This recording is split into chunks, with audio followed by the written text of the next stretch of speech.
Benchmark, the voice of business. Presented by LMD.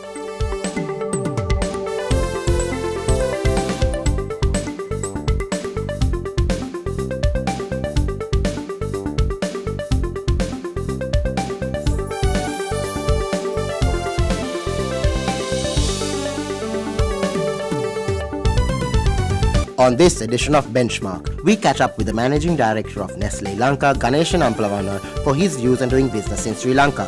Then, we analyze the latest BCI data with Nielsen's Managing Director, Shaheen Cader. And finally, columnist Samantha Amerasinghe discusses the spiraling cost of living. That's the lineup for Benchmark. Hello and welcome to Benchmark. I'm Savitri Rodrigo. In our studio today is the Managing Director of Nestle Lanka, Ganesan Ampalavanar, and before his posting here in Sri Lanka, he was with the multinational in India as Executive Vice President of Sales. Now, as a newcomer to Sri Lanka, Ganesan took over the reins of Nestle in January this year. We're keen to find out how he views the country from a business perspective. So welcome to Benchmark, Ganesan. So good to have you here. And thank you very much for agreeing to share your views with us. So, while you are here, just tell us, what is your initial assessment of Sri Lanka as a place to do business? Thank you, Savitri, for the kind invite to be in the Benchmark program. I kind of just finished my first 100 days in Sri Lanka. And it's been a pretty pleasant experience. It's a nice place, people are very friendly, and overall it's been a very good first 100 days. On the whole, I think there's a lot of potential in Sri Lanka, especially if you really dig a little bit deeper. Sri Lanka, I think it's not in the place where it should be.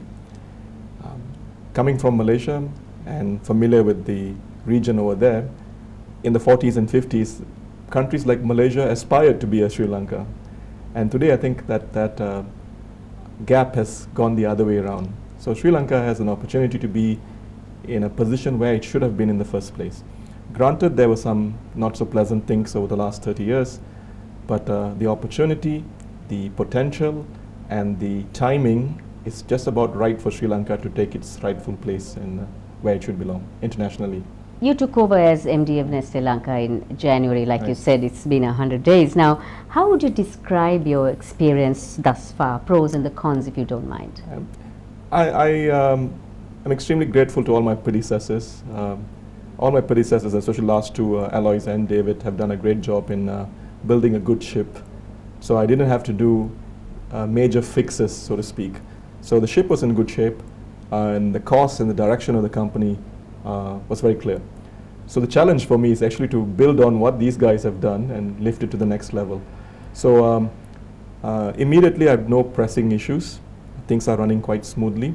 But the challenge or the opportunity is to look at what the company is and what the company hopes to be. We got to be part of this Sri Lankan growth story, which I'm extremely optimistic about will happen, and Nestle has got to play a role in it and hopefully grow a little faster than the Sri Lankan economy. If you look at Sri Lanka, in the Ease of Doing Business Index, we've risen from 89 to 81, and in fact we are ranked 33 overall for starting a business.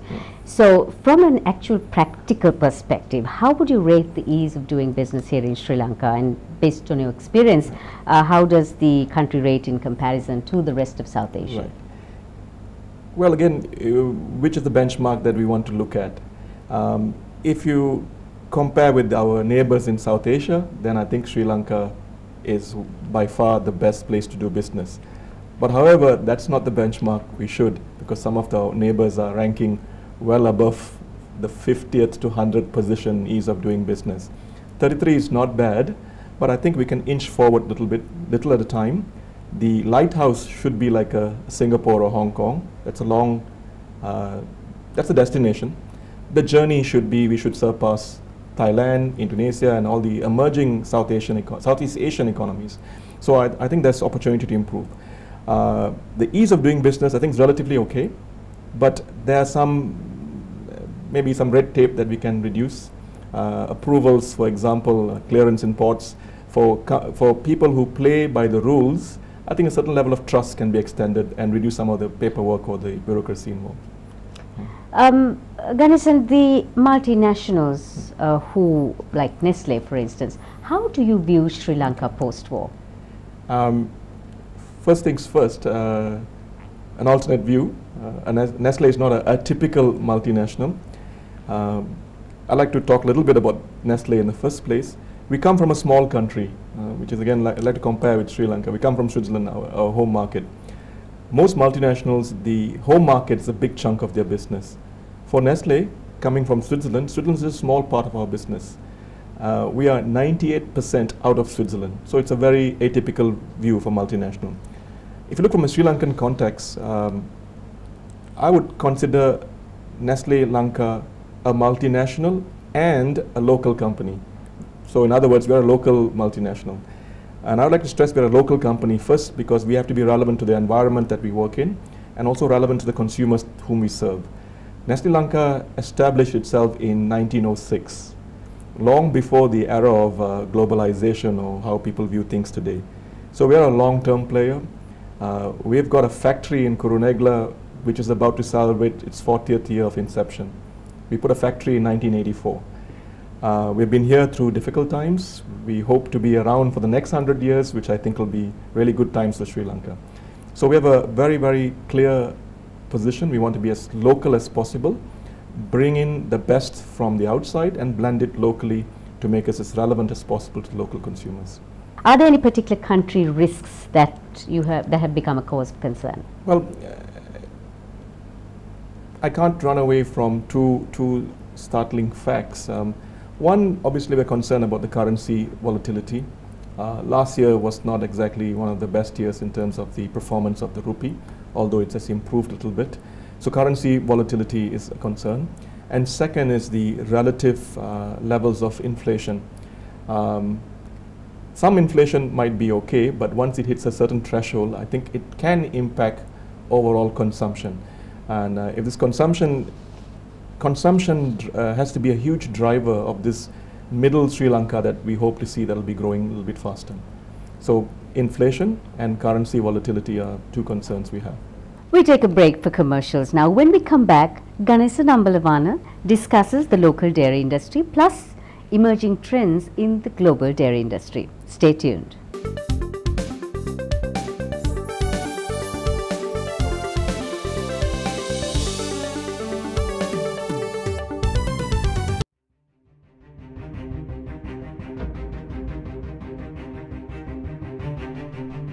When we entered the industry in 1995, a new star was born as a fully owned subsidiary of People's Bank.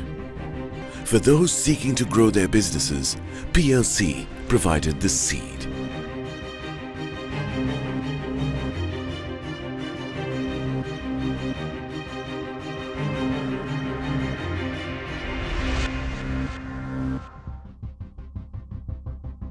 We are not only Sri Lanka's #1 leasing company, but also the largest non-banking financial institution. Welcome to a new dawn for the nation. Introducing People's Leasing and Finance, PLC.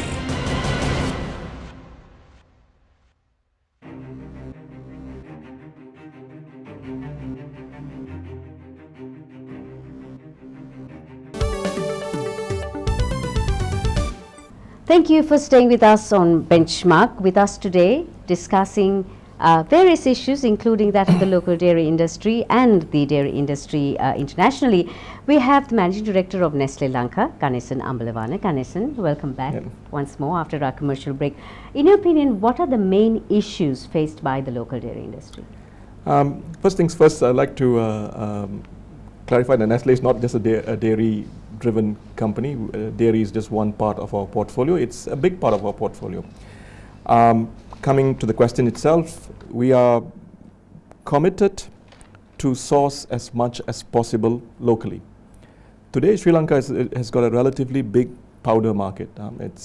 It imports quite a hefty amount of milk powders from overseas. Our position has been as much as possible to get local raw materials. And at this stage, we are sourcing about 70% of our milk needs, fresh milk, from local dairy farmers.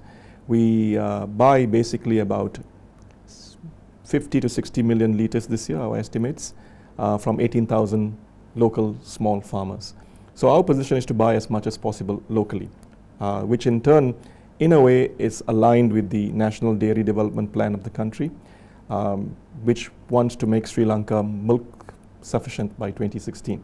Now, going forward, obviously there's a lot of room to increase the yield per cow or the output per farmer.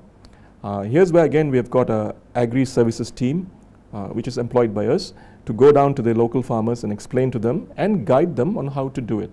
Because this is still a relatively young industry where expertise might not be there.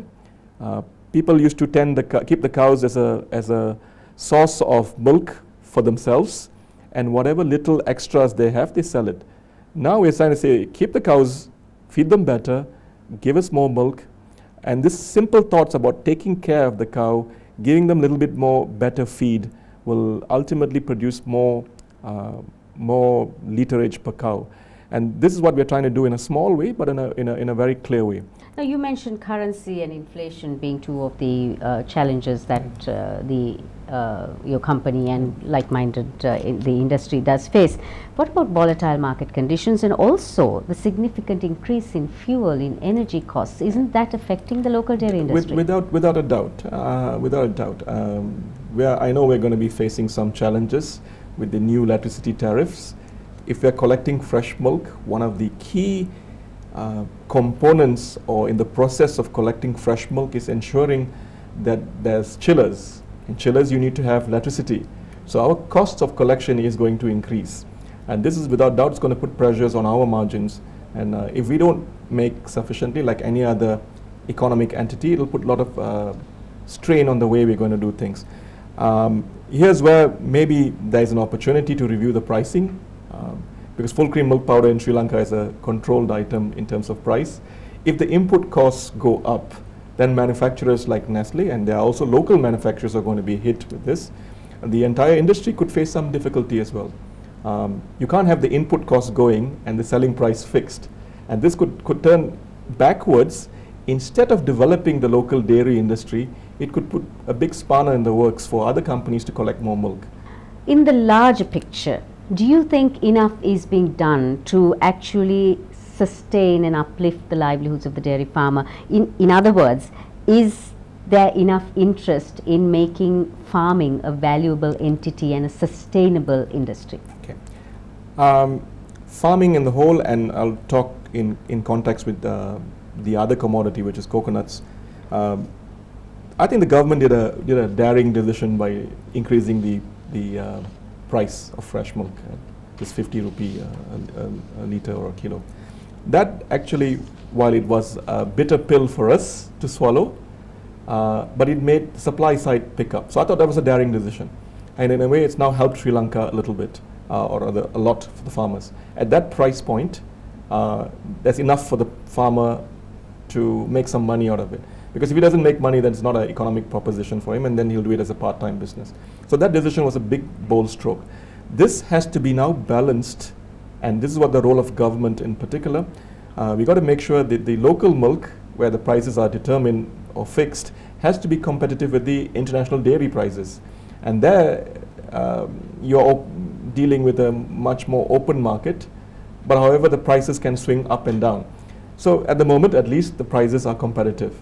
But if the world dairy prices go down, then it's going to put a lot of challenges for companies like Nestle, who are relatively committed to local dairy. So that's where the balancing act, the government has to come into play. And this balancing is extremely dynamic. Now, what in your opinion are the emerging trends in the global dairy industry, and how can Sri Lanka actually capitalize on it? On the global dairy industry, on the global point, I think the milk as milk itself is now en passé. You drink milk for other functional benefits. So this has not happened in Sri Lanka yet. In other dairy markets like Malaysia and all that, people drinking milk for the sake of drinking full cream milk, that pattern or that trend is declining. People are drinking milk for other functional benefits. We have a product called Omega Plus in Malaysia. Omega Plus has got Omega 3 and Omega 6. You drink the milk to actually balance your cholesterol levels. So that kind of functional approach to drinking milk has not come to Sri Lanka, and I think that's one trend. So this kind of trends, drinking milk to solve other health, which brings in other health benefits, is not here yet. In the Sri Lankan context today, although we are a big market for milk, most of the milk actually ends up in tea. And here's where I see, it's not bad to drink tea, it's good to drink tea, it's good to drink tea with a lot of milk, but the functional benefits of milk is not being fully quote-unquote exploited by the consumer themselves. In a way, it's kind of a waste. You put it in a hot beverage and it loses some of its nutrition benefits. So this trends of having a more segmented milk or dairy market is what I think is going to happen. So the segmentation obviously will revolve around the demands of the consumers. More and more people are going to be aware and take a lot more interest in what they put inside their bodies, from basic hunger satisfaction to limited pleasure. Now it's going to be this functional element. I see a big opportunity, and I think it's going to come here. It's a matter of time. Chatting with us in our studios today on Benchmark was Managing Director of Nestle Lanka, Ganesan Ampalavanar. On the other side, we have Shaheen Cader, Managing Director of Nielsen, who discusses the BCI. And after that, economist and LMD columnist Samantha Amerasinghe, who discusses the economy.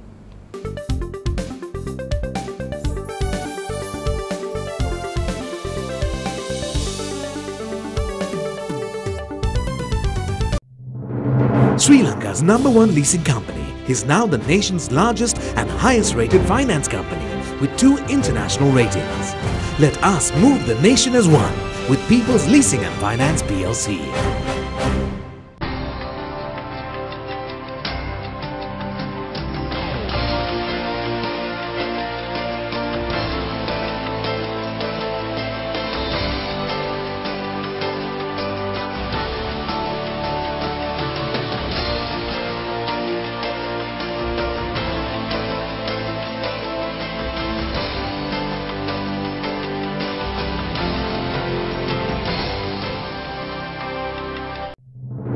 Sri Lanka's #1 leasing company is now the nation's largest and highest rated finance company with 2 international ratings. Let us move the nation as one with People's Leasing and Finance PLC.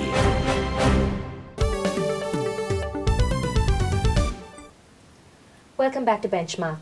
I'm Nishu Hashim, and with me now is the Managing Director for Nielsen, Shaheen Cader, with the latest on the Business Confidence Index. Now, Shaheen, the BCI is down this month and seems to be regressing almost. What sensitivities have led to this situation? Yeah, the BCI and also the Consumer Confidence Index, both the BCI and the CCI, have continued their downward fall actually since about January this year, right? So with regard to the BCI, I think the key concerns are inflation and poor business performance in Q1. In the sense, inflation is obviously a concern, and some of the businesses felt that the New Year period wasn't as good as they had hoped. Also, there are concerns of uncertainty. Uncertainty in the sense ethnic issues, basically. So the human rights issues as well as the ethnic uncertainties have also added to these concerns, thus causing the index to drop down. What do survey respondents have to say about the nation's economic prospects? Yeah, interestingly, while business confidence has sort of dropped, there is still some sustainability regarding the economy.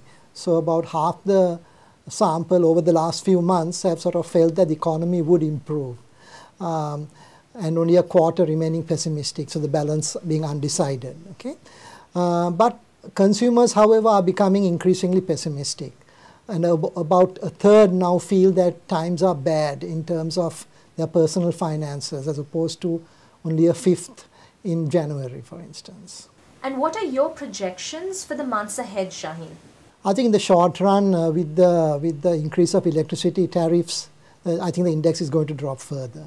However, in the medium term, if the agriculture sector recovers from last year, there would be a spin-off with more rural growth, and therefore, increasing overall in the economy as a whole, there would be great optimism. That was Managing Director of Nielsen, Shaheen Cader. After a short commercial break, Anushan Selvaraja talks to Samantha Amerasinghe about the state of the economy. Stay tuned.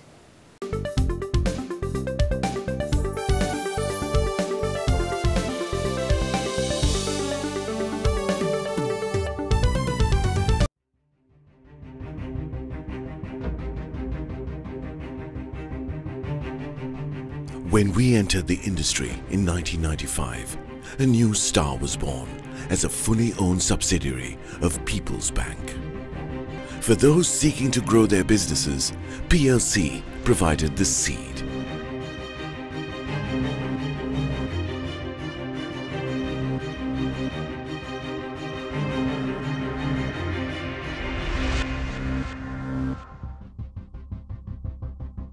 We are not only Sri Lanka's #1 leasing company, but also the largest non-banking financial institution. Welcome to a new dawn for the nation. Introducing People's Leasing and Finance, PLC.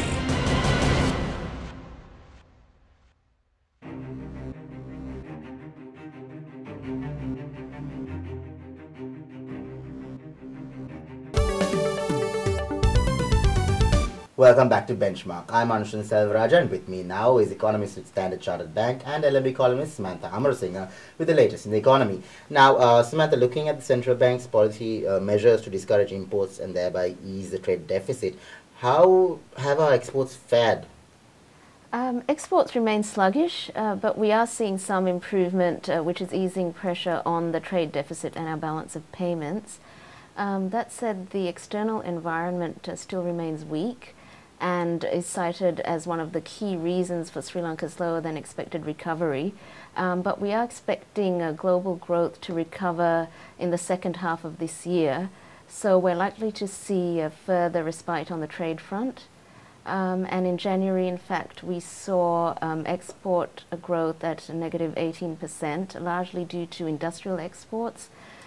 Textiles and garments were worst hit, falling by around 9%, and tea was also impacted as well. And with the tea sector, despite tea continuing to draw favourable prices, it is facing a significant drop in demand from its main markets. And also in February, exports growth was -3%, a much better outcome. So if this trend continues, we should see pressure on the trade deficit or trade balance easing in the months ahead. In your article, you say that the cost of living shows signs of easing. Now, how could this be given that the latest hike in electricity tariffs is set to send the cost of living skyrocketing upwards? To begin with, inflation is showing signs of easing, having fallen to 6.4% in April, which is its lowest level since May last year, and this has been largely due to a drop in food prices. And the lower inflation number we saw in March was due to base effects, but to a large extent more favourable domestic and global supply conditions we feel should help to soften the impact of the recent electricity and fuel price hikes. It's expected that the tariff hikes will help fiscal consolidation by reducing heavy state borrowings over the medium term, but there will be upward pressure on inflation near term. As for the ordinary person, they're likely to be hard hit by the new tariffs, which came into effect on the 20th of April, with bills potentially rising by over 50%. But the concessions offered by the government to reduce electricity rates for at least the lower income users we feel might cushion the blow at least a little. Businesses are also likely to be affected, with power costs increasing by 20%, resulting in narrow profit margins. So what we feel is that it's really a case of biting the bitter pill in the short term for longer term economic benefits. How is the international crude oil market faring in the context that this would also eventually affect the cost of living? We expected crude oil prices to see a moderate upward move in the second half of this year, and forecast that average Brent prices would decline to around $111 US a barrel in the second quarter from $114 in Q1. Our quarterly projections for 2013 still remain broadly intact. A weaker Q2 relative to Q1, followed by a stronger second half. And this is driven primarily by a strengthening global demand and also by expectations of a weaker US dollar in the third quarter. A key factor determining the level of oil prices will be OPEC's, and more specifically Saudi Arabia's, production restraints. Based on this, we have reduced our price forecasts out to 2016 to reflect the recovery in the second half, and have now forecast that Brent will average $106 a barrel in the second quarter of this year, down from our previous forecast of $111 a barrel. So reduced pressure from oil imports, which comprise 25% of our total imports expenditure, we feel should contain inflation and also help improve the twin deficits, both the trade and fiscal. That was the economist with Standard Chartered Bank and LMB columnist Samantha Amerasinghe. We hope you enjoyed the show and we'll see you again next time.